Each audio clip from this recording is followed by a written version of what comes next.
గురువుగారు, రక్తం చిక్కబడకుండా ఉండడానికి మనం అసలు ఏం చేయాలి? ఆహారంలో ఎలాంటి నియమాలు పాటించాలంటారు? చక్కటి ప్రశ్న అడిగారమ్మా. ఇప్పుడు ఈ శరీరం అతలాకుతలం కావడానికి ముఖ్య పాత్ర పోషించేదే రక్తం చిక్కబడ్డం. రక్తం చిక్కబడిందంటే వాతం పెరుగుతుంది. హ్మ్. ఈ వాత లక్షణాల వల్లే రక్తం చిక్కబడ్డం. ఈ వాతం పెరిగిందంటే రక్తం చిక్కబడ్డం, అది నరాలలో ప్రెషర్ స్లోగా వెళ్ళడం, ఈ అక్కడక్కడ ఈ చిన్న చిన్న క్లాట్ రావడం, అక్కడ రక్తం ఆగడం, అది వెరికోస్‌గా మారడం, ఓకే. అది బ్రెయిన్‌కెళ్ళడం, అది పక్షపాతానికి దారితీయడం, అది హార్ట్‌కెళ్ళడం, ఆ పంపింగ్ స్లో కావడం, గుండెపోటులు రావడం, ఇట్లా ఎన్నో కారణాలు ఈ వాతం వల్ల. ఓకే.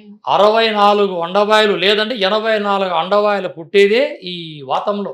ఓకే. ఇది నాడీ మణిమాల అనే గ్రంథాల్లో గాని, నాడీ నక్షత్రమాల అనే గ్రంథాల్లో గాని, నాడీ సంచారం గురించి ఎంతో అద్భుతంగా రచించారు ఆ రోజు మహనీయులు.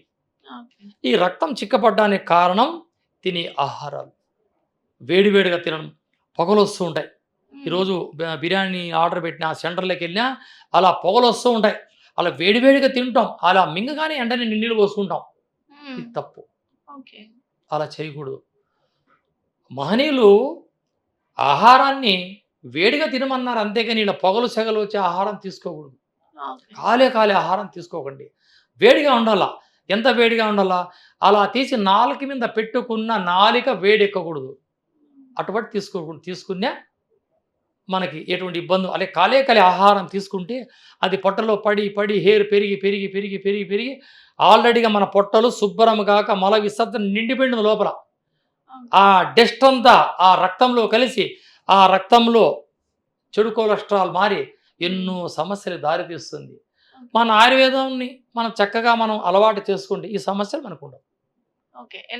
ఎలాంటి చెప్తారు మీరు రెమెడీ దానికి? వెరీ సింపుల్ అమ్మా. ఎల్లిపాయలు లేని ఇల్లే ఉండదు. అవును.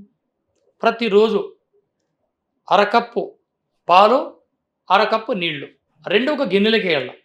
ఓకే. 4 ఎల్లిపాయలు అలా పొట్టు తీసి 4 రెబ్బలు శుభ్రంగా అలా చితకొట్టి అందులో ఏసి అలా 2 సార్లు పొంగించాల. హ్మ్. పొంగించిన తర్వాత దాన్ని కొద్దిగా గోరువెచ్చగా ఉన్నప్పుడు ఆ ఎల్లిపాయలు తిని ఆ పాలు తాగాల. హుహు. ఈ విధంగా చేస్తే బీపీ మొత్తం మీ 80/120 ఓకే. లేదా 90/30 ఇంక దాటదు. ఓకే. తక్కువ ఉన్నవాళ్ళు, ఎక్కువ ఉన్నవాళ్ళా? ఎక్కువ ఉంటే కంట్రోల్, హ్మ్. తక్కువ ఉంటే బ్యాలెన్స్ చేస్తుంది. ఓకే. ఇది నేను ఎంతోమందికి ఎన్నో ప్రోగ్రాముల్లో, మీటింగుల్లో, హ్మ్. వంటిల్లే వైద్యశాల అనే కార్యక్రమంలో ఇది హ్మ్. చెప్పాను. హ్మ్. ఒకవేళ ఇది నిజమా? అబద్ధమా? అని ఈ ఛానల్ ద్వారా అనుమానించేవాళ్ళు హ్మ్. ఒక బీపీ మిషన్ చుట్టండి చేతికి. హ్మ్. కొట్టండి. చెక్ చేయండి. హ్మ్. మాన్యువల్‌లో చెక్ చేయండి. ఓకే. లేదా ఈ ఎలక్ట్రానిక్ దాంతో కూడా చెక్ చేయండి. హ్మ్. మాన్యువల్‌లో ఒరిజినల్. ఓకే. మాన్యువల్‌లో పర్ఫెక్ట్ చూపిస్తుంది. అందులో 100 ఉంటే ఇందులో 110 చూపిస్తుంది. హ్మ్. అలా చేసి అప్పుడు ఎంత ఉంటుందో మామూలుగా నార్మల్ బీపీ ఎంత ఉండాలా? 80/120. ఇక్కడ 100/140, 150 ఉందనుకోండి. ఆ! అటువంటి టైంలో మిషన్ అట్లే ఉన్నాయి. హ్మ్. ఆ లోపల హ్మ్. ఈ ఈ ఎల్లిపాయలు, పాలు మరిగించి హ్మ్. ఈ మిషన్ చూపిస్తా ఉంటుంది. హ్మ్. 100/140 చూపిస్తా అటువంటి తరుణంలో ఈ ఎల్లిపాయలు తిని, హ్మ్. ఈ పాలు తాగి గ్లాసు పెట్టిన సమయంలో అలా బీపీ కంట్రోల్‌కి వచ్చేస్తది. ఇది నా అనుభవం. నేను చాలా మందికి పరిశీలన చేసిన అద్భుతమైన రెమెడీ ఇది. ఓకే. ఎల్లిపాయలే. ప్రాచీన కాలంలో ఏం చేస్తుండ్రి? హ్మ్. ఈ రోజైతే పాలు, టెక్నాలజీ మారి చెప్తున్నాం. హ్మ్. అంత ప్రాచీన కాలంలో ఈ వనాల్లో నివసించే నరులు ఏం చేస్తుండ్రి? ఒక ఎల్లిపాయ ముద్ద. గడ్డను తీసుకొని హ్మ్. దానికి బురదమట్టి పూసేవారు. ఓకే. బురదమట్టి పూసి హ్మ్. నిప్పుల్లో కాల్చేవారు. ఓకే. అది కాలిన తర్వాత దాన్ని తీసి శుభ్రపరిచి ఒక్కొక్క ఎల్లిపాయ తీసుకొని తినుకుంటూ అలా చేన్ల కట్టకెళ్ళిపోయేవారు. అది ఘాటు గదా సార్! ఏం గాదా అట్లా తింటే? ఎప్పుడైతే ఈ మట్టిని దానికి కవచం ఇచ్చి ఆ! నిప్పుల పైన కాలుస్తామో ఓకే. ఇందులో విషాన్నంతా ఈ మట్టి లాగేస్తుంది. ఓకే. ఆ ఘాటు అనేది తగ్గిపోతుందా? ద్రవ్యము, హోమ ద్రవ్యము, హోమంలో కాలిందంతా అమృతమే. ఓకే. ఎప్పుడైతే పొయ్యిలో పెడతామో ఆ ద్రవ్యము అంటే అమృతంగా మారిపోయేది. ఆహా! భగవద్గీతలో అంటారు, ఆ! హోమ ద్రవ్యము. ఓకే. హోమంలో కాలినదంతా ఎల్లిపాయని. ద్రవ్యమే, అద్భుతమైన అమృతమే. ఓకే. భగవద్గీత చదవరా? చదవండి. అందులో చెప్తాడు కృష్ణ పరమాత్ముడు. కాబట్టి ఆ! ఈ ఎల్లిపాయని ఎప్పుడైతే బురద పూసి హ్మ్. నిప్పుల్లో కాల్చుతామో అది హ్మ్. అమృతంగా మారిపోతుంది. అప్పుడు ఓకే. దాన్ని తీసి ఒక ముక్క తినకుండా చేయడం మేము చేసాం అలా. ఆ. మా బాల్యం అంతా చేసాం. ఈ విధంగా చేసిన బీపీ కంట్రోల్. ఏ టైంలో తీసుకోవాలి? ఏదో ఒక టైం మీరు పగలు కానీ రాత్రి కానీ మీరు ఒక టైం కేటాయించుకుంటే ఇది చాలా అద్భుతం. పొద్దున గానీ సాయంత్రం. ఎక్కువ బీపీ ఉండి ఆ. ఇక ఈ ఏళ్ళు చేతులు ఇవన్నీ ఫింగరింగ్ అంతా మూమెంట్ తప్పుతుంటాయి. అప్పుడు ఆ. వెంటనే ఆ. ఇలా చేయండి. ఓకే. ఇక పక్షపాతం వచ్చి మూల పడిపోయాడు, ఓకే. వాడికి కూడా అంతే. ఒక కప్పు పాలల్లో ఒక 5-6 ఎల్లిపాయలు వేసి చిత్తకొట్టి బాగా ఉడికిచ్చి ఉమ్. ఆ పేస్ట్ అంతా అందులో కలిపి వాడిని అలా గొట్టం పెట్టి తాపేయండి. 5 నిమిషాల్లో వాడు బయటకు వచ్చేస్తాడు. ఓకే. అద్భుతమైన రెమెడీనమ్మా ఇది. ఎందుకంటే ఉమ్. ఈరోజు నేను నేర్చిన విద్యని ఇలా మీ ఛానళ్ళ ద్వారా ప్రజలందరికీ చేర్చడానికి నేను చాలా సంతోషపడుతున్నాను. ఈ అవును. అద్భుతమైన విషయాన్ని మీరు ఈరోజు ఈ ఛానల్ ద్వారా తెలియజేసి చాలా సంతోషపడుతున్నానమ్మా నేను. ఓకే. అంటే ఇప్పుడు ఈ పక్షవాతం రావడానికి ముందు ఇప్పుడు వచ్చిన వాళ్ళకైతే తాగాలి. ఒకవేళ రాని వాళ్ళు ఎలాంటి ఫుడ్ తీసుకోవాలి? ఇలాంటి ఫుడ్ తీసుకోవాలంటే మాంసాన్ని తగ్గించండి, ఉమ్. ఆకుకూరలు తీసుకోండి తరచుగా, ఉమ్. ఈ బంగాళదుంపలు తీసుకోకండి. ఉమ్. ఇప్పుడు పక్షవాతం రావడానికి అనేక కారణాలు. ముందు సిగ్నల్, ఉమ్. ట్రైన్ వచ్చే ముందు ఏం చేస్తుందండి, ఒక సిగ్నల్ ఇస్తుంది. అవును. ఇప్పుడు ఆ బంగాళదుంప అన్నారు కదా సార్. ఆ బంగాళదుంప తిన్నప్పుడు కొంతమందికి కాళ్ళు విపరీతంగా లాగుతాయి. ఆ, అది అసలు ఎందుకు అంటారు? అంటే ఈ బంగాళదుంపని ఉమ్. ఇసుకలో మట్టిలో కాల్చి తింటే ఉమ్. ఎంతో బెనిఫిట్స్. ఓకే. దాని కూరల్లో గీరల్లో తింటే ఉమ్. అది దురదలు దారితీస్తుంది. కొంతమంది దురదలు ఉన్నవానికి, సోరియాసిస్ ఉన్నవానికి ఇంకా భయంకరంగా నవ్వులు పెడతాయి. ఉమ్. అది వాతాన్ని పెంచుతుంది. ఉమ్. ఈ బంగాళదుంపల్ని కూరలో వండుకొని తింటే, ఉమ్. అందుకే దాని కాంబినేషన్లో అక్కడ వంకాయ యాడ్ చేస్తారు. ఓకే.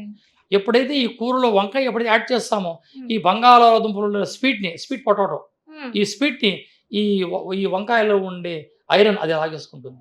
ఓకే. అందుకే వంకాయని బంగాళదుంప కలిపి కూర వండుతారు ఆడవాళ్ళు. అది అద్భుతం. ఓకే. అలా డైరెక్ట్గా ఆలుగడ్డలు తీసుకోకండి. ఓకే. ఇది పక్షవాతం రావడానికి సిగ్నల్. రక్తం చిక్కబడింది అని తేలడానికి 2 సిగ్నల్ ఉంటాయి మనకి. ఈ ఉమ్. ఫింగర్స్ ఇలా సొట్టగా అవుతాయి. రాత్రుల్లో బెడ్షీట్ కప్పుకొని అలా మనం నిద్రపోయి లాగామంటే ఈ పిక్కలన్నీ ఒక్కసారిగా పట్టేస్తాయి.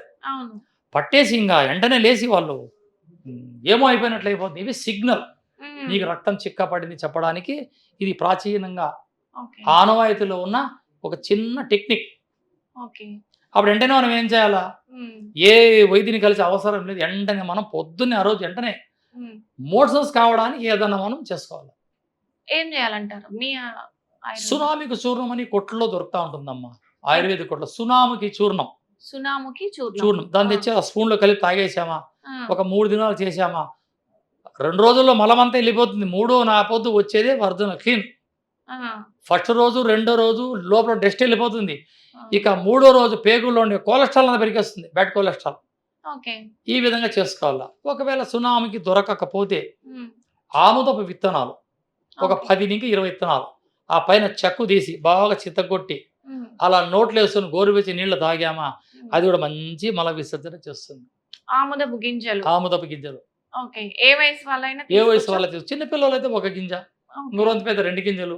ఇప్పుడు నాబోటి 50 ఏళ్ళ వాళ్ళు అయితే ఒక 10-20 గింజలు. ఇలాంటి అమ్మాయిలు ఈ విధంగా తీసుకుంటే ఉమ్. ఎటు తిరిగి మల విసర్జన జరిగిన తర్వాత చూడండి, అర్ధరాత్రులు మీ పిక్కలు పట్టుకో.